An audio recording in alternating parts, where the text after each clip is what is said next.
Ready? Then you have to stop a little bit to breathe. Yeah. Okay. Ciao, Kristen. Ciao. Siamo happy to see you with your ponytail. Okay, listen, Kristen. Bella's character comes from, I mean, I started at the beginning, she was such a naive young girl, not knowing anything about life, and now she's a woman. And it happens a little bit also to you. You are growing with this character.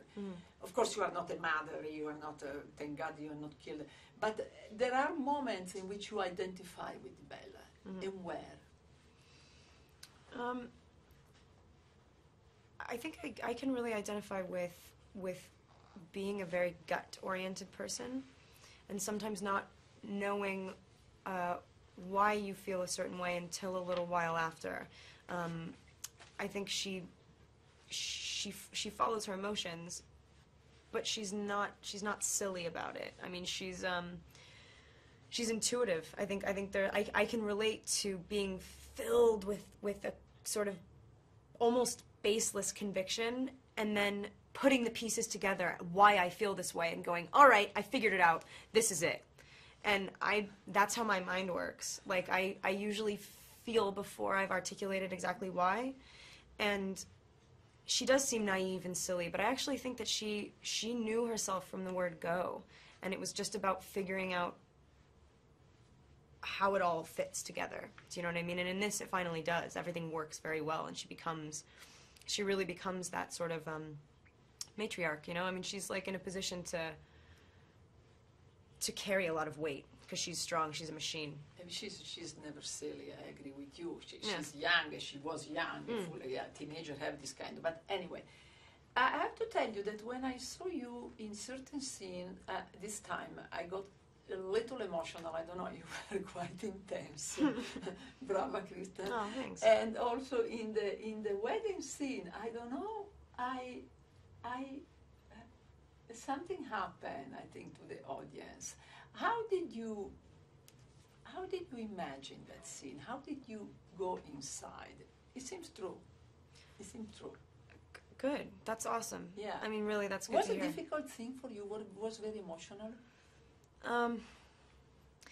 The whole build up to it was difficult. I think that I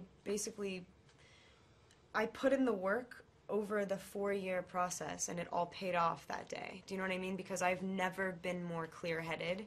I wasn't thinking a thing. I was so nervous and sort of like anticipating this moment for so long that once I got there, I knew that if I stayed in that headspace, that's all I would remember. And I wanted to really live it, and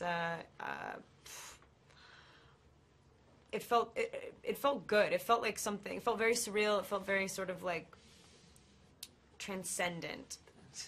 I mean, I know it sounds like really lame. It's true. It actually did. But I saw your eyes, I saw your face, and then when you open the eyes in the last scene, we see that now you are a vampire. God, how do you feel? How did you feel? Because you have to believe in what you are doing. I know that it's a fiction, but still, you are a vampire in that moment. Yeah. How did you feel? Liberated, with a lot of pain? No. Oh my God. It was honestly that moment. I mean, as soon as those eyes open, it is. She was born. I mean, literally born to be. She's the best vampire in the series. I mean, she thrives instantly. I mean, it's so difficult for all the other vampires to make the transition. It's every step of the way. The way Stephanie introduced her into this new life, I mean, like, whether she's aware of it or not, every little thing, every step that was easier, and it totally sums up why this journey has been so difficult and why it's worth it, because she was born to do this. So when I opened my eyes, literally, I was just like, so ready to breathe. You know what I mean? Yeah. Oh my God.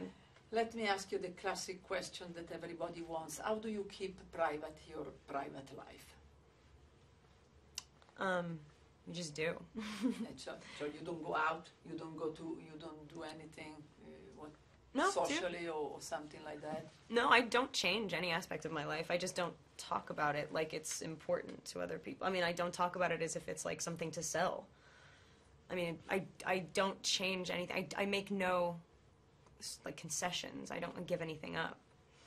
I just don't really like talking about it. It makes me uncomfortable. I feel like it's gross. It's not the right thing to do. A short question. You are a vampire, and of course you start a new life. Do you believe in the after-death new life? Oh, man. I thought about that, and then you live forever there. Right. And then I started. Honestly, that is like the heaviest question ever asked in a press junket. I honestly, I don't really claim to know. Not even claim. I don't know anything. I mean, you know what I mean? That's sort of the knowing thing. This is a long conversation. That's such a long conversation. Yeah, 4 minutes. Okay. Bye.